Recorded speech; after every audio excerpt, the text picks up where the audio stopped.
From the archives of the United States Cavalry, the true stories of Colonel Ranald Mackenzie and the cavalrymen he led. Mackenzie's Raiders. His secret orders from the President of the United States. Clean up the Southwest. Make it a fit place for Americans to live. Wipe out the renegades, outlaws, and murderers. If necessary, cross the Rio Grande, knowing capture means hanging by the enemy. Discovery, court-martial by the United States Army.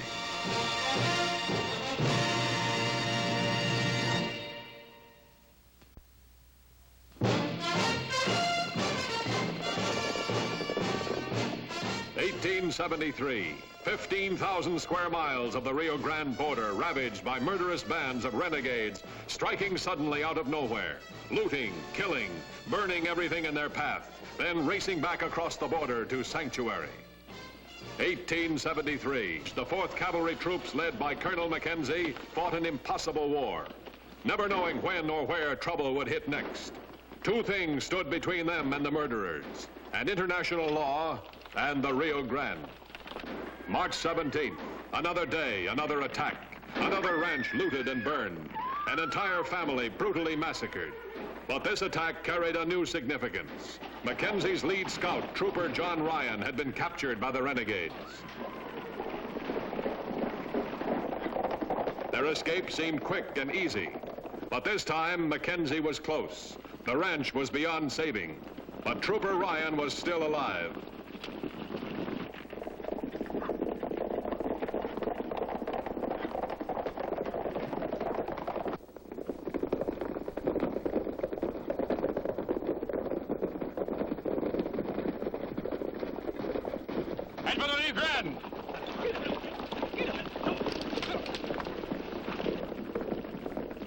Following their usual pattern, the outlaws raced for the river.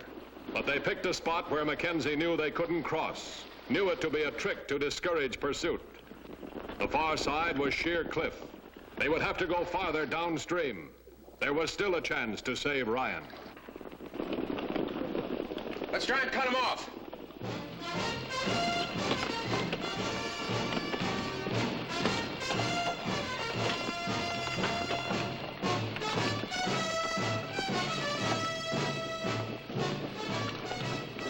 Mackenzie's troops galloped tired horses, too tired to save the seconds needed.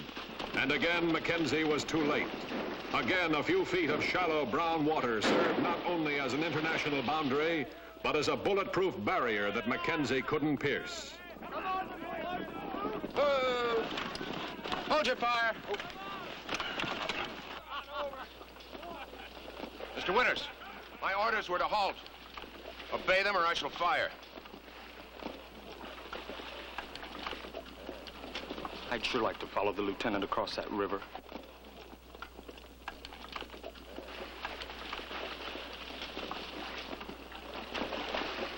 Come on. Come on, you.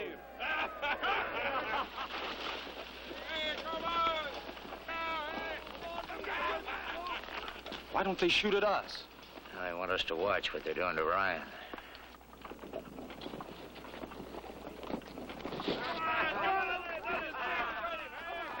Will they kill him? Worse, they'll keep him alive. Just barely.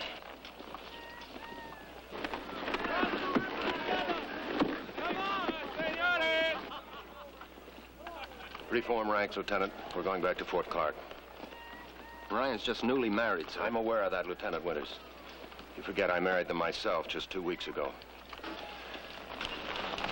Now, would you be so good as to obey my order? Left by 2. Ho! No military commander finds it easy to sacrifice even one man. Colonel Mackenzie was no exception. He knew what his men must feel as they carried out his orders to abandon Ryan to torture and leave without an attempted rescue.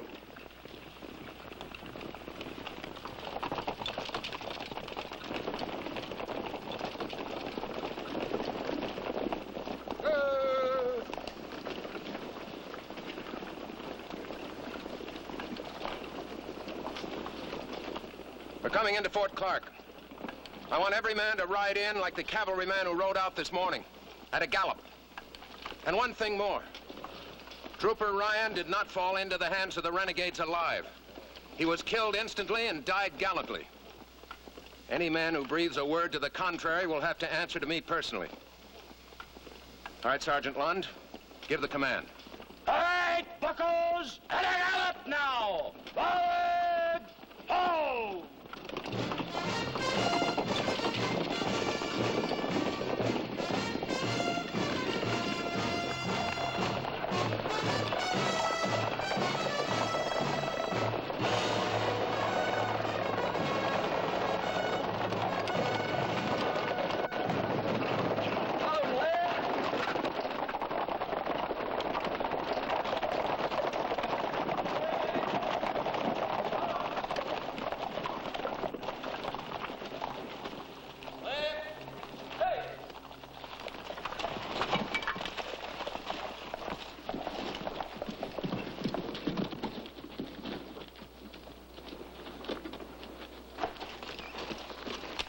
Shall I dismiss the men, sir?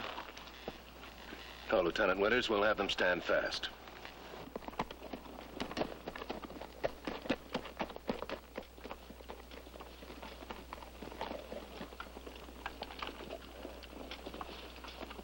If you expect a compliment on today's action, I'm afraid I have a disappointment for you. Could hardly be called a success from any point of view. Bravery there was, but our movements were imprecise, undisciplined. And precision and discipline are what an Army unit fights on, what it survives on. Sergeant Lund? Yes, sir. The men are to have 5 minutes to change mounts. Then they're to engage in 2 hours of saber drill. Lieutenant Winters will accompany you. You may dismiss the platoon. Prepare to dismount. Halt!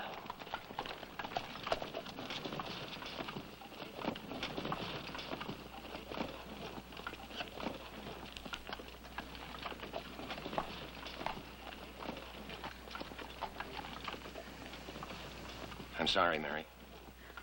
Colonel Mackenzie, they didn't get him alive, did they? No. He was much too good a soldier to let them get him alive. Thank God for that, anyway. You'll need friends now, Mary. I hope you'll consider me one of them. Thank you.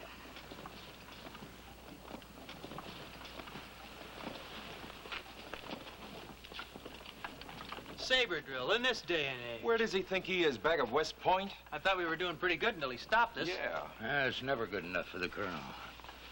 That's why you buckos are going to live to be old soldiers in spite of yourselves.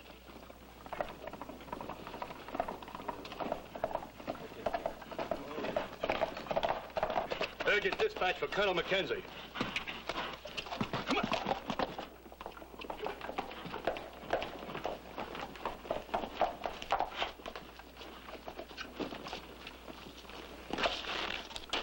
Urgent dispatch, sir.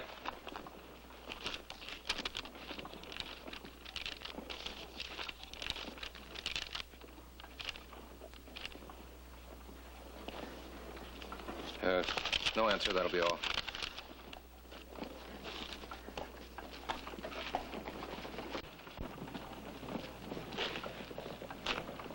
You wanted to see me, Lieutenant? I assumed you'd want to see me, sir. Oh, yes. I should reprimand you for your impetuous conduct at the river. Is that all, sir? No. The Secretary of War is inspecting this post. He'll arrive by stagecoach in 3 hours. Please see to it that a guard of honor is called out to receive him. Yes, sir.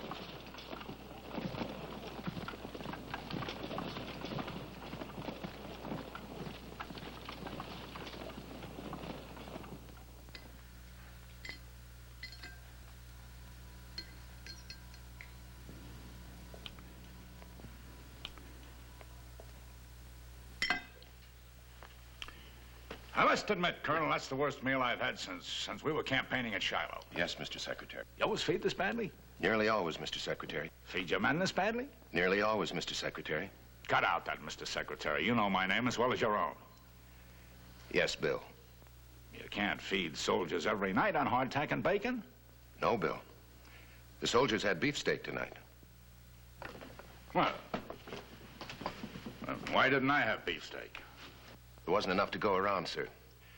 I haven't had a nickel from the War Department in over 3 months. Doesn't seem to have slowed you down any. Never heard so many civilian complaints against one officer in my life. Doesn't this post ever pay bills? Hardly ever, sir. Only when it receives money. You and your territory are getting quite a name for yourselves around Washington. Non-payment of bills is the least of it. How bad trouble am I in, Bill?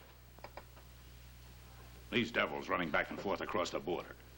There's more looting, kidnapping, and murder in this territory. I asked, sir, how bad trouble am I in?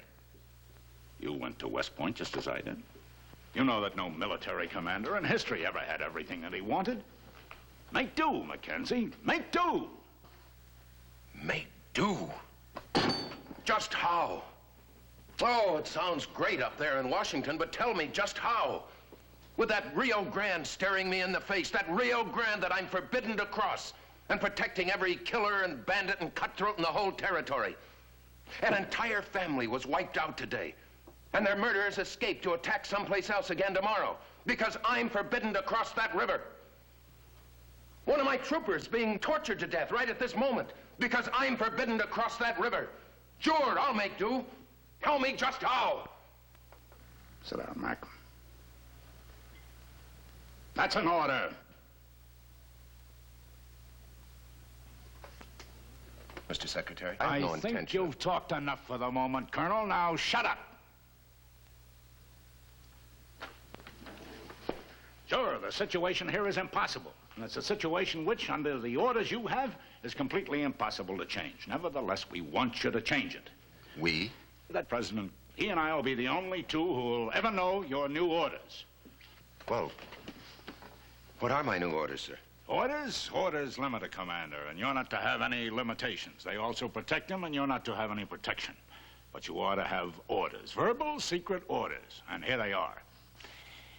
By hook or by crook. Clean up the Southwest. Make it a fit place for Americans to live. It'll surprise us if you don't find it necessary to cross the Rio Grande. And it'll surprise us even more if we hear about it when you do it. If the enemy catches you, he'll hang you, and you have every legal right to. We catch you, we'll hang you. We'll court-martial you and drum you out of the service in disgrace for disobeying orders and causing a war with Mexico.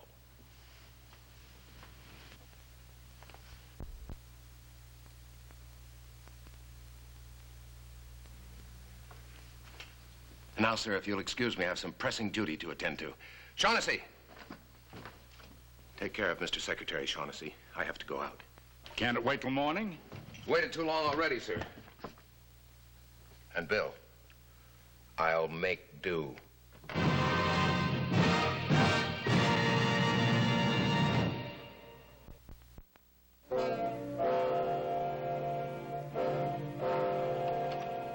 The Secretary of War had given Colonel Mackenzie secret orders that could shape the destiny of the entire Southwest. To Mackenzie, it had a more immediate bearing on the destiny of one man, Trooper John Ryan, if he were still alive. We should have followed Lieutenant Winters across the river today.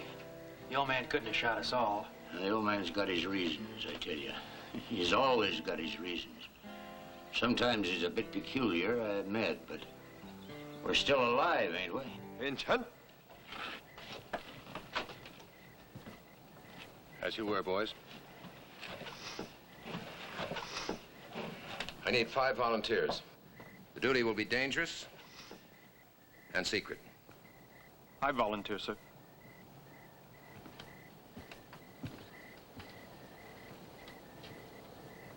Thank you, Forrest.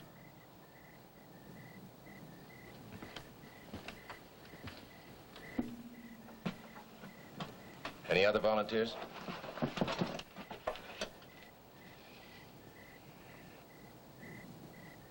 Thank you, men. All right.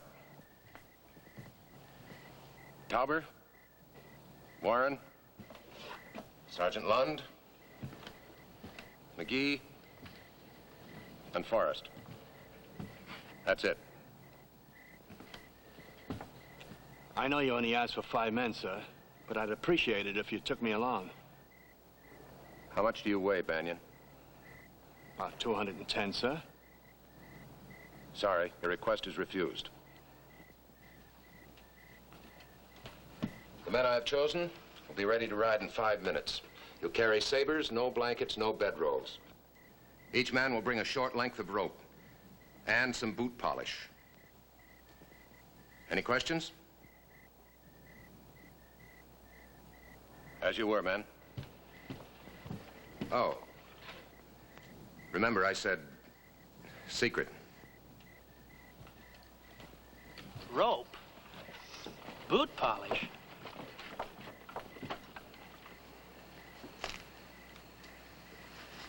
Lovely night for a ride, sir.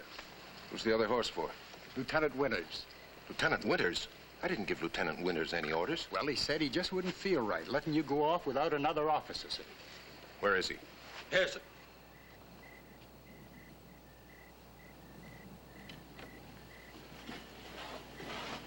Reporting for duties.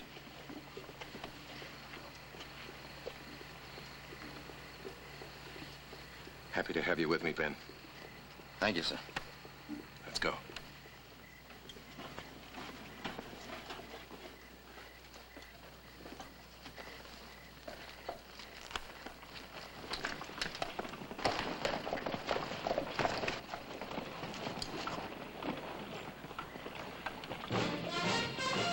Mackenzie's plan was simple and daring.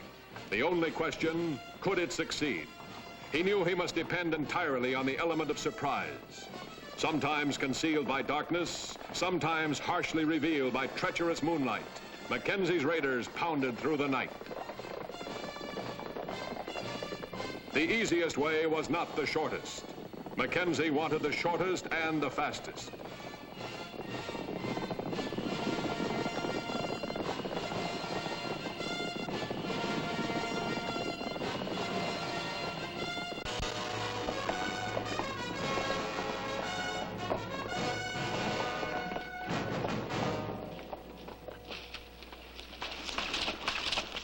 From here on, we travel with as little noise as possible.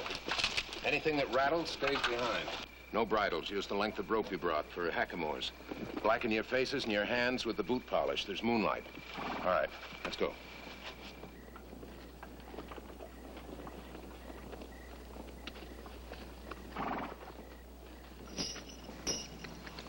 Take off them spurs, Tauber. You can hear 'em a mile. Park, you can leave that bugle behind. We won't be needing it. Men are all ready, sir. Very good, Lieutenant. Goodbye, darling.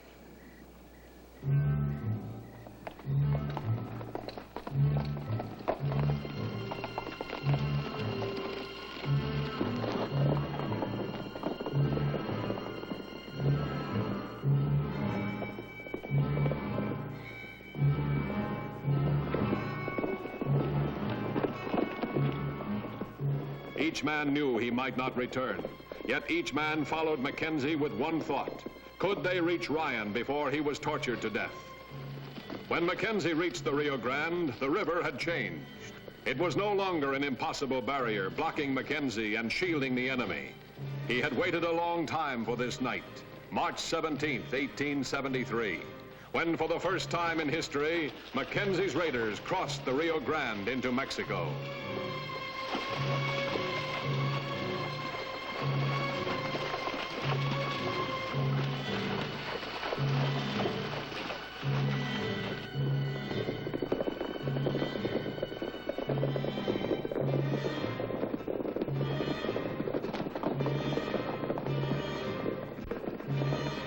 Knowing that every second that passed reduced his chances of finding Trooper Ryan alive, Mackenzie kept up the grueling pace as he penetrated deeper and deeper into foreign territory.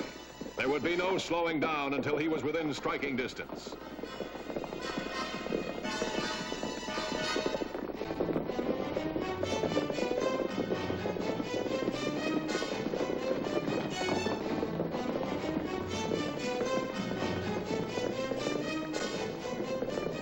There was little doubt that his attack would hit with surprise, but it would have to be total surprise. The slightest warning would guarantee failure, the loss of life to Ryan and his rescuers. The enemy might be off guard, even careless, but there would surely be sentries. These could spell the difference between possible success and immediate catastrophe. There must be no warning, no call for help, No alarm that American troops were on Mexican soil.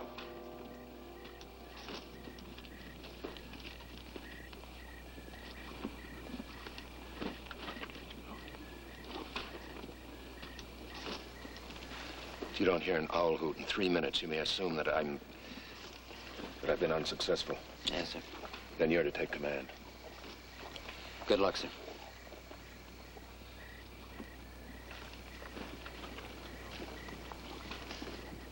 The lieutenant shouldn't have let the old man go in there alone.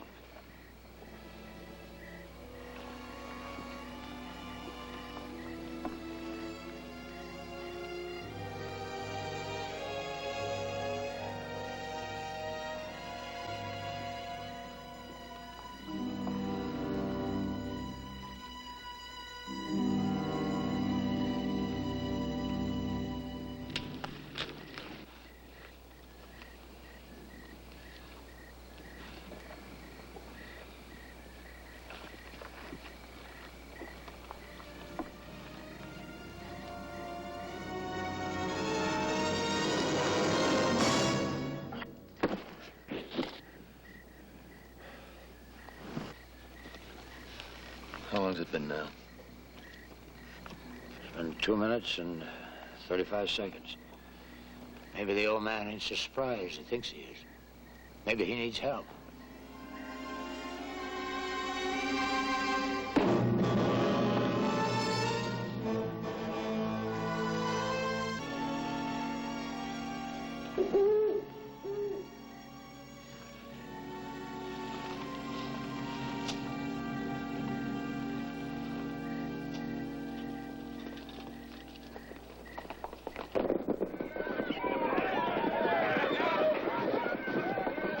Suddenly, the fatigue was gone, the need for silence gone. Only the big job was left. The attack hit with savage precision. Mackenzie had picked his men carefully. None faltered. Each had a job to do. Each did it well. Ryan seemed to be alive. At least they hadn't cut him down.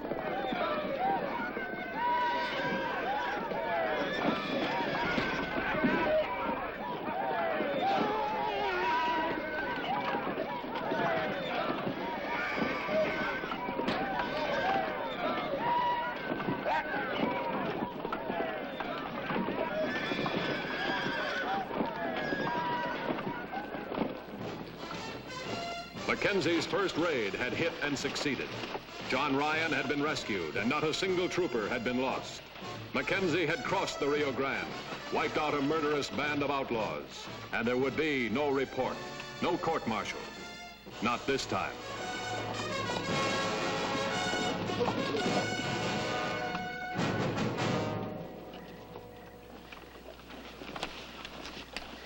Ben, let the men know we may ride together again sometime. Yes, sir. Picking men who were light so they wouldn't tire the horses. He sure had this one planned out. Yeah, sabers are silent, he says. Hey, Sarge, boot polish and rope. That Mackenzie. What did I tell you about the old man?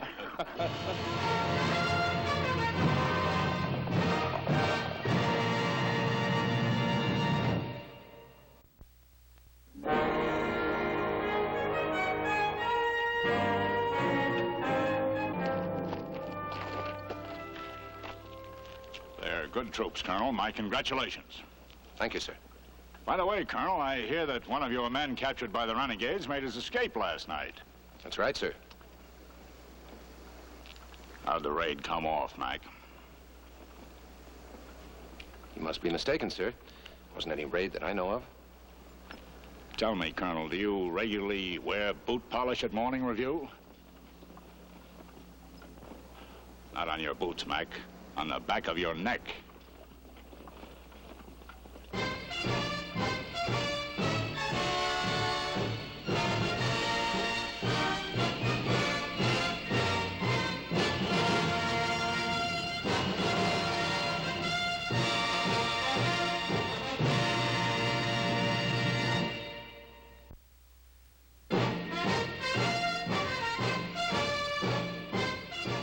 Mackenzie's raiders did ride again, and again, carrying out the secret orders of the President of the United States. Do whatever necessary to clean up the Southwest. Make it a decent place for people to live. Ride with Mackenzie's Raiders as they relive the blazing pages of history in the making.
From the archives of the United States Cavalry, the true stories of Colonel Ranald Mackenzie and the cavalrymen he led.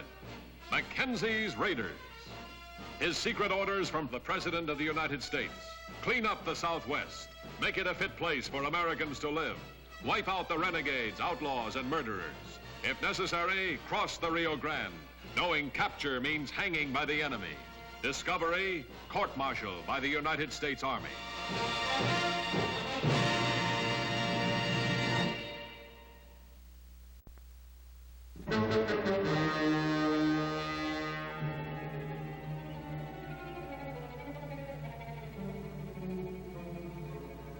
Early summer of 1873, Texas country south and east of Fort Clark, rimming the lowlands of the Rio Grande. Country terrorized by Manitou and the renegade Shirakawa under his command.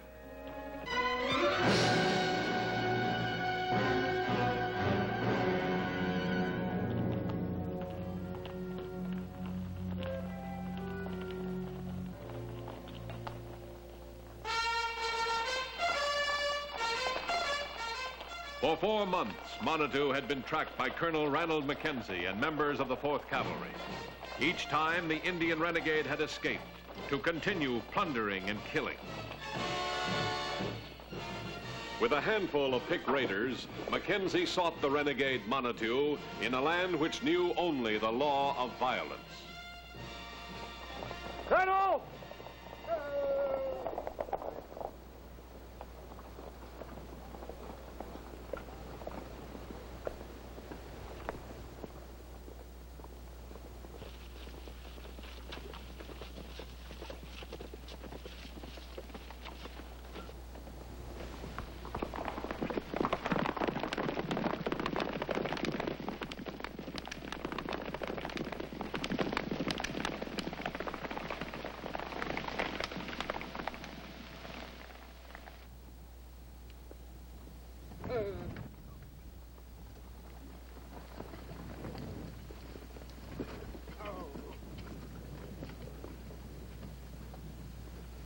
Cut him loose, Sergeant.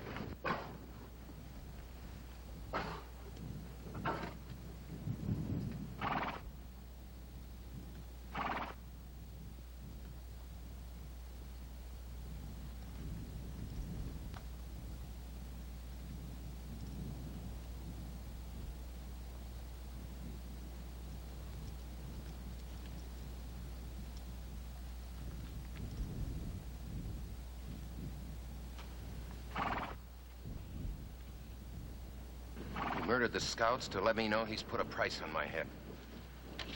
$500, dead or alive. Manitou?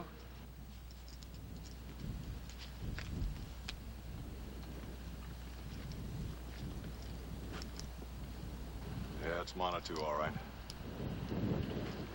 What the colonel's got now is a private war for himself. Just him and Manitou. I'm betting Manitou ain't very far.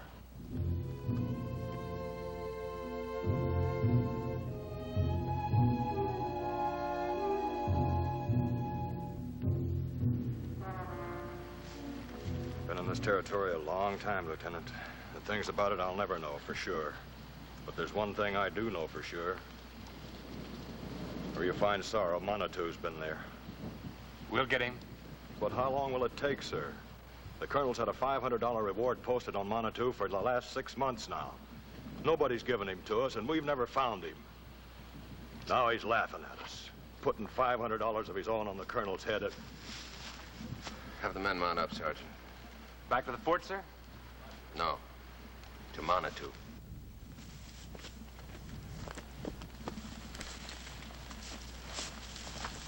Bear them on! Out!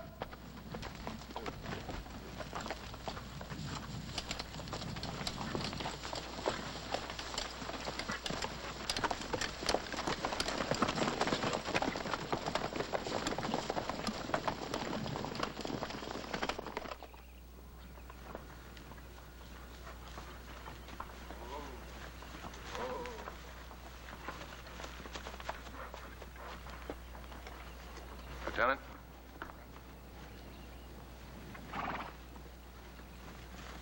Pretty good terrain if Manitou are waiting to ambush us, wouldn't you say? Like a textbook. Lieutenant, let's assume we're about to be ambushed. I'd say that was a pretty good assumption, sir. Only let's reverse it. Yes, sir.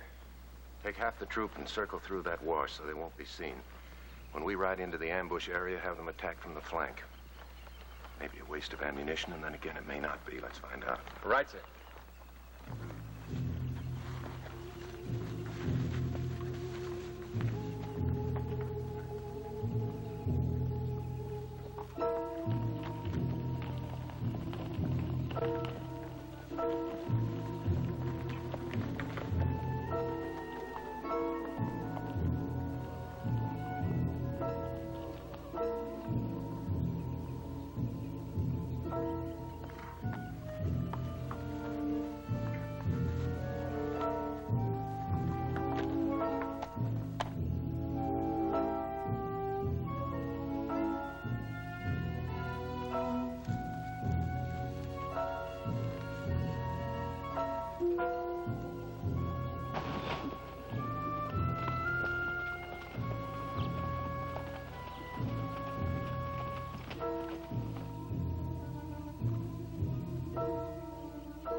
How do you feel, son? Sir, at ease, at ease, at ease. Something to write home about, sir. Before, nothing much to write except walking guard, and spitting and polishing. You right-handed, Trooper? Yes, sir. Well, somebody's got to write home about what happened today, don't they? I tell you what. When we get back to the fort, you tell me what to write. Yes, sir. Sergeant? We looked at all the dead, Colonel. Monitu's not among them. Some tracks by the Rio Bravo. Could be made off during the skirmish. Manitou. I'd say so. Get my horse. I'm going after him. Alone? Get the troops back to the fort. There isn't one of them that doesn't need medical attention. May I speak off the record, Colonel? Very well. Manitou will lead you further away from the fort. And? You'll never make it back alive. That could be, Lieutenant. But what would you do in my place? All right, get the troops back to the fort. Yes, sir. Oh, Sergeant, that young trooper. Mitchell, sir. I promised to write a letter for him when we get back to the fort.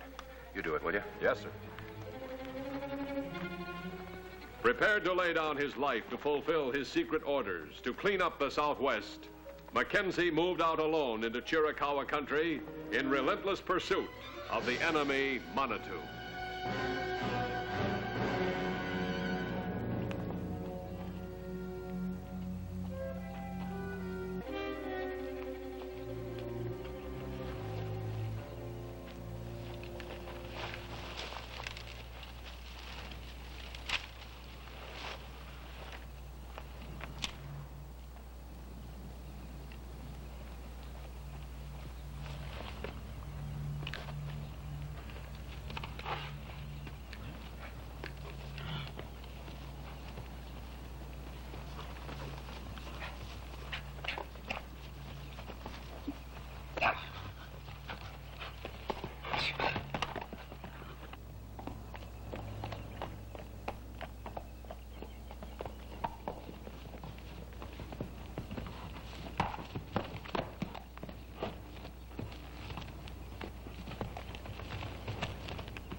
Gonna take you back.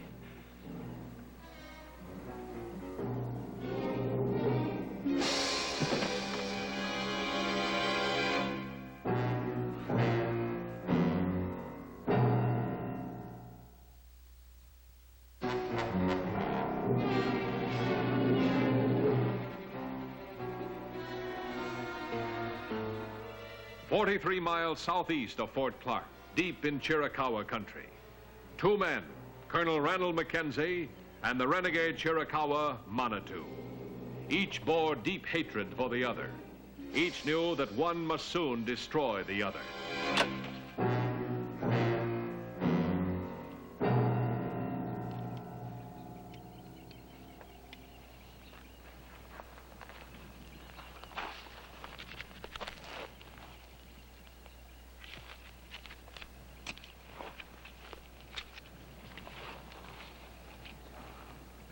Water. Drink.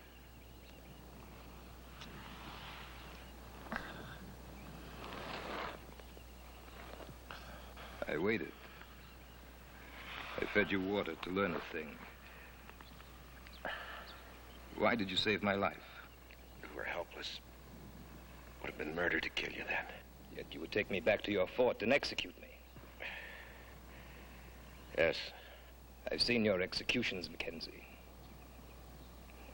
The man is propped up. The ceremony. A rag is put over his eyes. Drums, prayers, soldiers marching. Then the man is slaughtered. This is what you had in mind for me? Yes. I have the answer that was a riddle to me. Now I leave you here to die.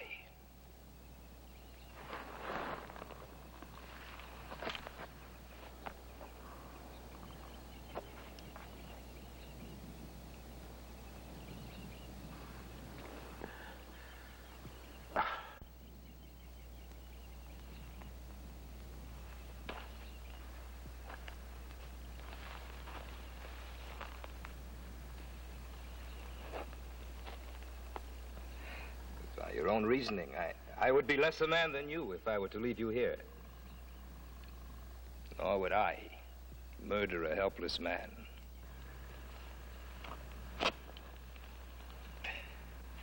bullet must come out.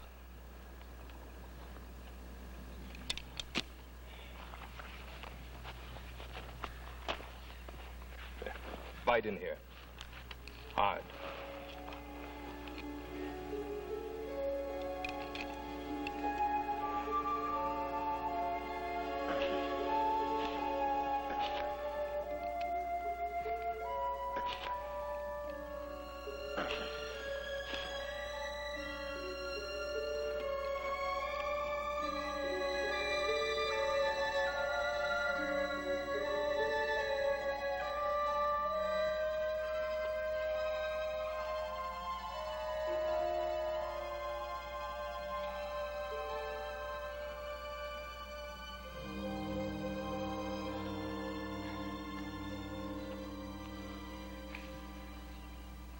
How long? No matter. Try to stand, Mackenzie.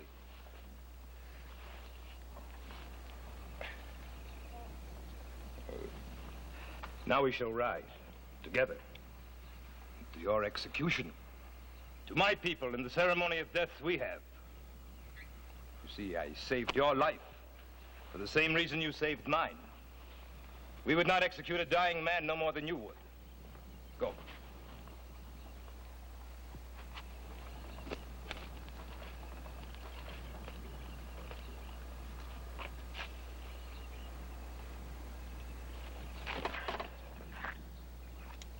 Then your death shall be here and...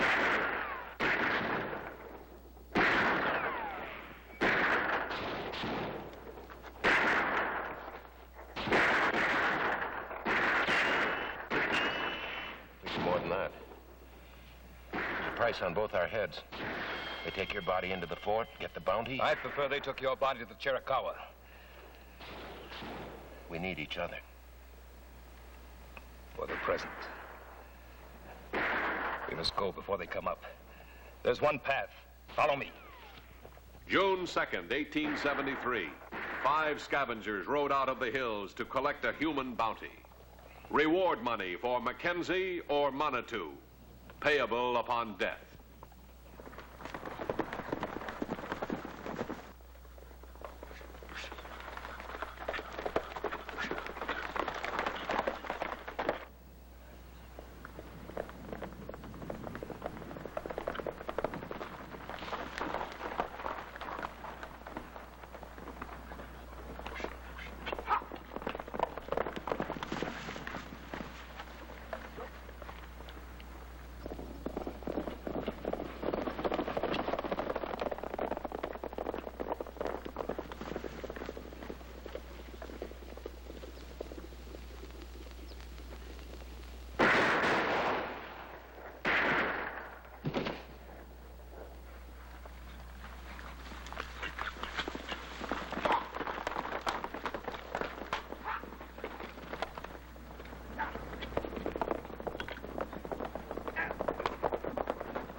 We'll drive the horses that way.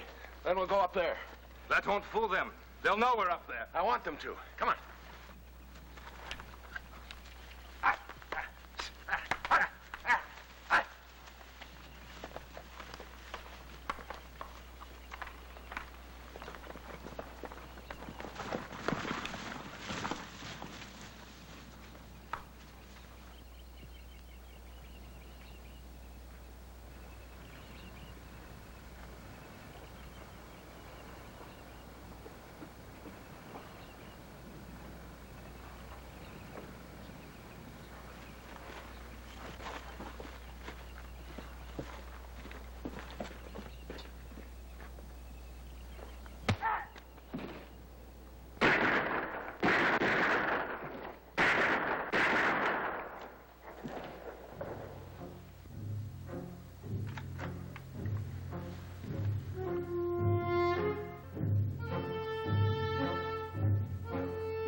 Dawn, June 3rd, 1873.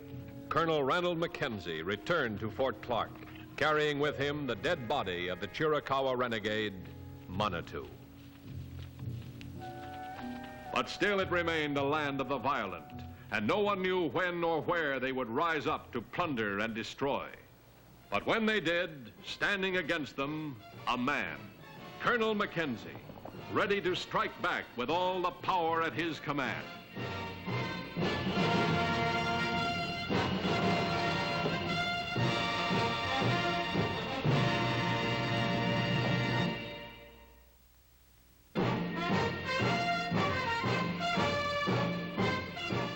Mackenzie's raiders did ride again and again, carrying out the secret orders of the President of the United States. Do whatever necessary to clean up the Southwest, make it a decent place for people to live. Ride with Mackenzie's raiders as they relive the blazing pages of history in the making.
From the archives of the United States Cavalry, the true stories of Colonel Ranald Mackenzie and the cavalrymen he led.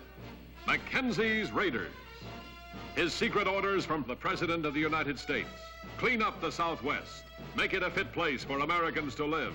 Wipe out the renegades, outlaws, and murderers. If necessary, cross the Rio Grande, knowing capture means hanging by the enemy. Discovery, court-martial by the United States Army.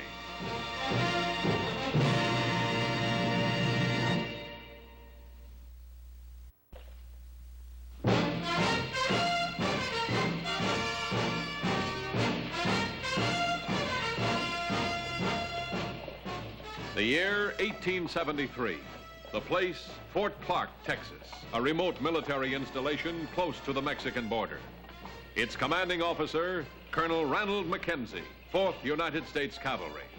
His orders, clean up the Southwest under any conditions. Mackenzie's control of the area depended on his vital supply lines. They had to be protected at all costs to ensure the 4th Cavalry's effectiveness as a striking force. May 1873. 3 convoys outbound from Fort Clark had been totally destroyed. The loss of both men and equipment was more than Colonel Mackenzie's ill-equipped command could afford. A way had to be found to combat this powerful, unseen foe. The last deserted stretch of badland before reaching the open plains that led to the fort was called Killer's Notch. It was in this area that the crippling raids took place.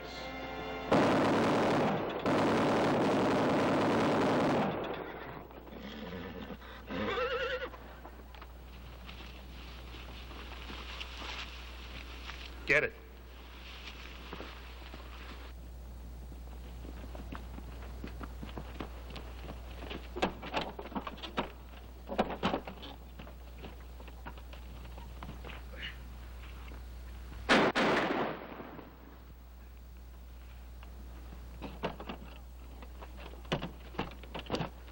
Hurry it up!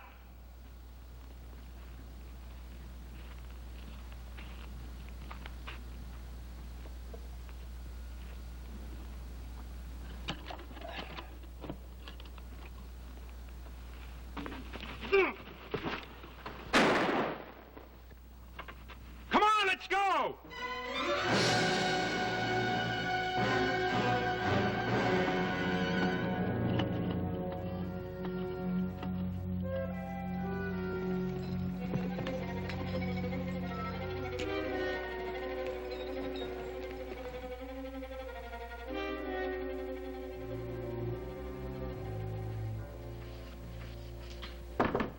Come in. Any airport? Nary a word, sir. 2 hours overdue. Detail assembled for search duty? Yes, sir.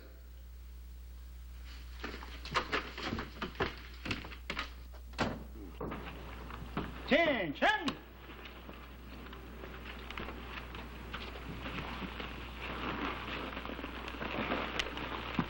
Dead left. Hold.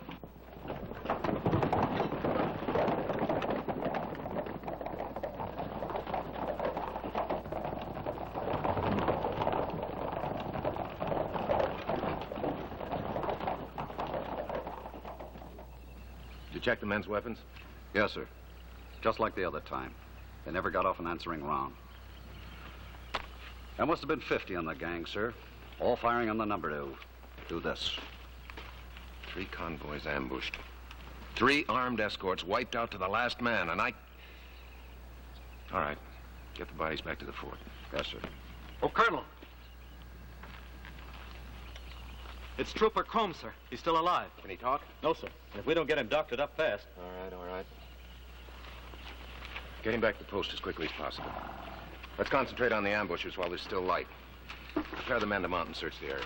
Yes, sir. Troopers, out!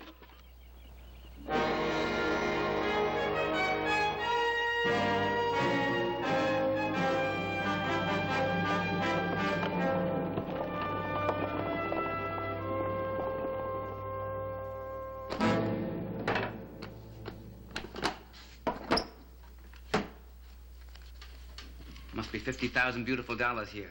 Maybe more. We did it again, Kraft, huh? We? Well, you and your boys did the job, sure. But I told you about it, didn't I? You'll get paid proper for it. How long will it take this stuff to be broken into small bills? Oh, a month, maybe more. Month? Well, most of these are 50s and 100s. I have to send them to Chicago and St. Louis to do the job. It'll take time. Mackenzie will be poking around. You're nervous about Mackenzie, Duke? Well, he's smart. Don't underrate him. Believe me. Suppose he is. How's he going to tie us into the deal? Well, there were no survivors, huh? No survivors. I personally saw to it. I'll get this stuff counted and on its way. Only the approach of night halted Colonel Mackenzie and his men in their grim search for the ambushers. Dismiss the men, Sergeant.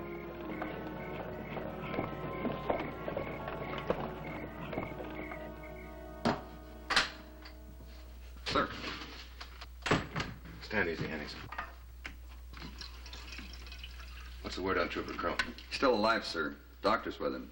Corporal Nathan standing by. If you could only talk. Tell us what happened. Dispatch arrived from Washington this afternoon, sir. It's the answer to your request for more troops.